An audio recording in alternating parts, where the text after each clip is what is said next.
and it's like, whoa, and it blows your mind. It's all the shading and stuff. It's really well shaded. Everything looks so rounded. And you're really going to think that it's a game that's a generation ahead of its time. Yeah. It's brilliant. Last-second timing stuff in there where you have to jump real quick. I think a lot of people are going to be surprised at the kind of game that Donkey Kong Country is.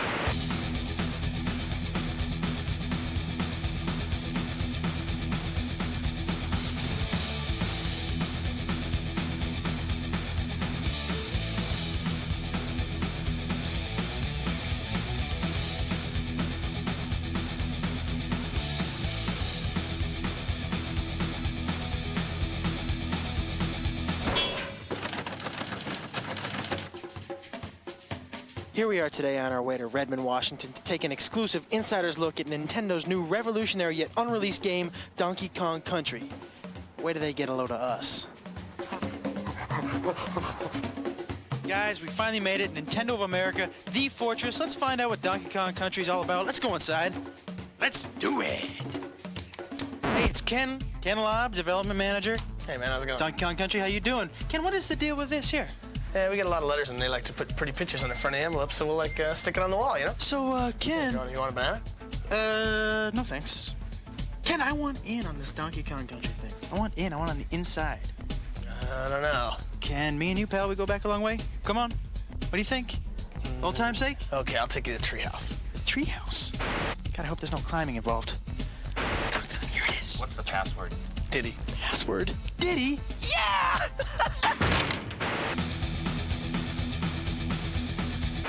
You know, after about 1,000 ditties, we finally get into the treehouse. We're gonna say hello to Tony Harmon. He is the product development manager here at Nintendo. Tony, how you doing? Pretty good. Welcome to the treehouse. Thank you very much. And I want to know the story behind the game. I'm here to talk about the story. I'm the wrong guy. We need to get Dan here. This is Dan Osten. Oh, Dan! What's up? How are you? Pretty good. Good, Dan. I want to know something about this story. Basically, we had a chance to kind of create a new story for Donkey Kong. We gave him a world to live in, some supporting characters. Foremost among those, Diddy Kong, the little Kong wannabe monkey guy. Little Kong wannabe? He's a cool little dude who follows Kong around, tries to be just like him. The story actually picks up with Diddy sitting in the jungle guarding the banana horde. No sooner does the storm start, nightfall, Kremlings come, stuff Diddy in the barrel. What are... Kremlings are the tribe of evil reptilian beings who inhabit the island, and they're very envious of Kong's banana stockpile. As we all are. Yes, as anyone would be. Yeah. And they stuff Diddy in the barrel, punt it in the bushes, and grab all the bananas and take off with the loot. Donkey wakes up and... Next day, Kong wakes up, where's my bananas? He goes out to find him. Rescue his little buddy, find out where he is. But Kong's angry, he's got his little buddy back, but he needs his bananas. So we get the Kremlins, we got Diddy, and we get the big fella. Tony, did you have a favorite character? Are there more characters in this? There's a lot of characters. I like the whole Kong family. We got Cranky. Cranky's the star of the original Donkey Kong game. Still alive, is he? Dad or grandfather played that game. Wow. Then we also have Funky Kong. Funky is kind of the California surfing kind of Funky Kong. Yeah, he That's runs nice. Funky Flights, and the Funky Flights allow you to fly around to different parts of the game. We also got Candy Kong. Candy Kong is Donkey Kong's love interest. Okay, good. I was wondering, maybe I could take a look at the game? Yeah, sure. Right over here. These guys are so easy. Yeah. This is Armand, and this is Rich. Hey, how you doing? Oh, hey. These guys test Donkey Kong Country for a living. We have hundreds of areas in Donkey Kong Country, and these guys have to play each area probably 100, 200 times each, weeding out all the bugs. This is a prototype board. There's 8 chips on this, 4 meg each, which makes it a 32 meg game, the biggest game ever. This 32 megs allows us to do a variety of action and a variety of backgrounds. We have snow levels, jungle levels, The pyramid type levels. pyramid levels, The cave scaffolding levels. level. The forest levels. The industrial level. Underground, factories, all kinds of A lot of different bizarre levels places that you wouldn't expect to find on an island. Yeah, it does. We've got a bunch of guys that call it goodies. These guys help you out. We got Ramby, who's a rhinoceros who bashes through some walls, helps you find some hidden areas. We got Winky the frog. He's bad. He can jump on top of Can't like forget Espresso either. Yeah, we got Espresso. That's an ostrich, a flying ostrich with these little bitty wings and goes flapping along top of the screen. We have a lot of other special effects we do as well. On the snow level, we have 12 different layers of snow going back and forth. We have forest levels with parallax scrolls for dimension in the game. Well, how did this project get started? Visited my friends at Rare. Rare's been working with Nintendo for a number of years, and Tim Stamper, the head creative person there, was telling me about an idea he had to make a game out of fully rendered characters. Tim, I was just curious as to how you made them look so real. Because we're based in Twycross, we have a zoo about 2 miles away. Ah, you went to the zoo. The zoo, yeah, and had a good look at the gorillas and the monkeys, and with video cameras, it was pretty funny. Hey, big fella. Hey, there's Diddy. Diddy and Donkey. Oh, get out of the way, Diddy. How's it feel to be a prototype, fellas? Using advanced computers to produce a three-dimensional model that we can display on a computer screen. So, what do we got to eat here?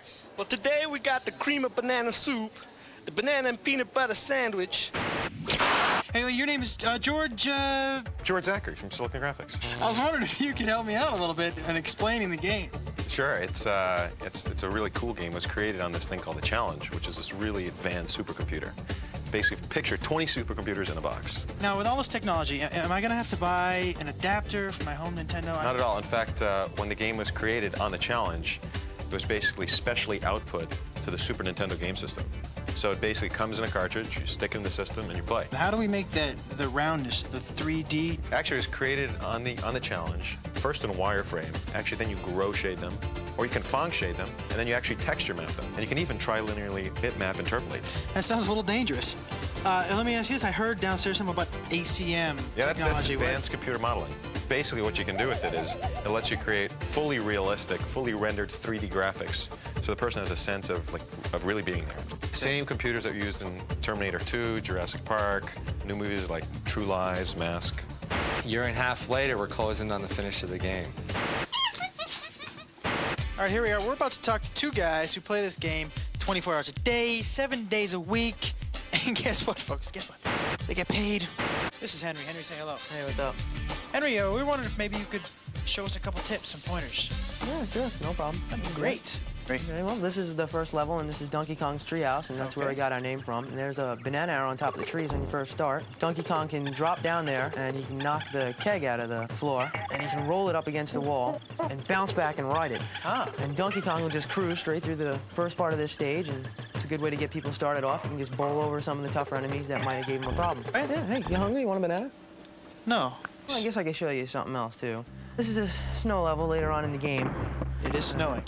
Donkey Kong can now ride thin barrels and shoot out. And this one part here is a series of barrels, and if you can navigate it properly, almost perfect, and not miss anything, you can score a bunch of free men at the end of the level. A bunch of free men, not just one. A bunch. A blue balloon comes up, and Donkey Kong can grab it. There it is. Is it very hard? It's tough. You got to get it down perfect. And Wow, so you got a bunch of free men. Let's go talk to Isaac. This is Isaac. Isaac, say hello. Hello. Isaac, I was wondering maybe you could show us a couple more pointers. Possible? Yeah, I can do that. No problem. These guys are great. All right. What do we got? We got more snow. Yeah, we have more snow here. Okay. What we're gonna do is we're gonna jump on this igloo and use this really slow vulture. It looks peculiar. Peculiar enough to get us into a bonus level. Bonus. And I must say, this is one of over 100 bonus levels. 100 bonus levels. Yeah, and in this bonus level, Not you something have you see in every game. Absolutely. You have to guess which barrel that this golden medallion is gonna wind up in. Like to take a guess? Yeah, the far right. Okay. Oh, you're very good. Very good. Okay, the second tip I'm gonna show you, it involves our little friend Diddy. Diddy. Yeah, Diddy's the cool guy. You walk over to this little thing here, you jump on top of it, you're gonna grab that rope, let the rope take you over, jump right on top of that little stump in the ground, pick up the TNT, walk over to this oil can, blow it up, fall right into another bonus level. Now what you wanna do in this bonus level is jump out of this canister here, out of this little can, and grab the balloon. So we have some pointers now. Good thing you came with us, because you learned some things today that, boy, you're not gonna learn just anywhere else. You thought it was gonna be a waste of your time, didn't you? Fried green bananas, bananas au gratin. Video game music should draw you into the game. In Donkey Kong Country, we had graphics that were way beyond anything else that's ever been done. We were also hoping to get some music better than anything that's ever been done. This music, for example, is very upbeat, fits with the jungle. It's an early level. The level's not very hard. The music is kind of nice. Okay, now here we have the music that goes with the water level. Now, in this level, you've just finished a really, really hard level in the game. We use this music and this fairly easy level as kind of a reward. because the music is so good, we're putting this music on a CD. You know, something that's big in Japan for many, many years is game music on CD. Hasn't been a big hit in America because maybe the music hasn't been quite up to what you hear on the radio is every daytime. You're kind of losing it, dude. We got massive Smurfs attacking him on the scaffold level. What are the big blue Well, buff? the reason why I like them is because, for one, they're big, they're blue, and they're buff. And then when you hit them, they kind of bounce. The morphing rocks. The Those morphing guys are rocks. so cool, man. You touch these barrels and the lights turn on and off. And these rock guys are just kind of rolled up. When you hit this light, they unroll and they start walking towards you. It's so cool. And it's really... And you got to switch them on and off. Sounds a little scary. Yeah, On Guard's the fisher ride, and he just kind of pokes you with his swordfish front. And Pokes the bad guys. Yeah. Do you guys get to ride? Do we get to ride minecart? Actually, Oh, yeah. the minecart was a favorite stage. That's your favorite stage? Yeah, it's a pretty cool stage. You're mining? What are we doing? You're on the tracks, and a lot of them are broken, so you gotta avoid, a lot of the broken tracks so you don't fall into the caverns.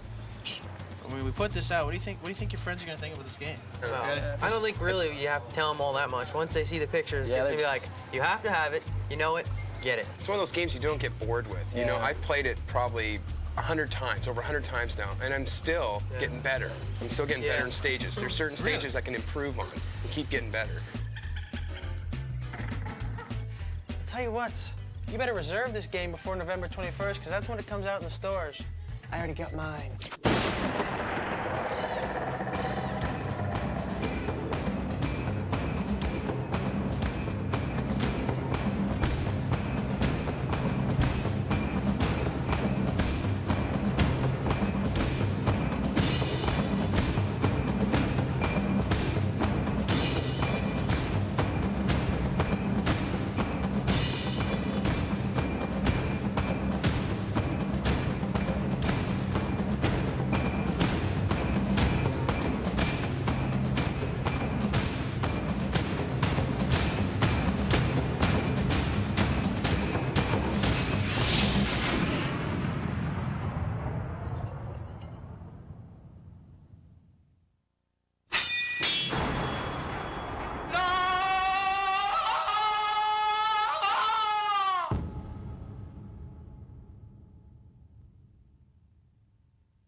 Let's see what's in here.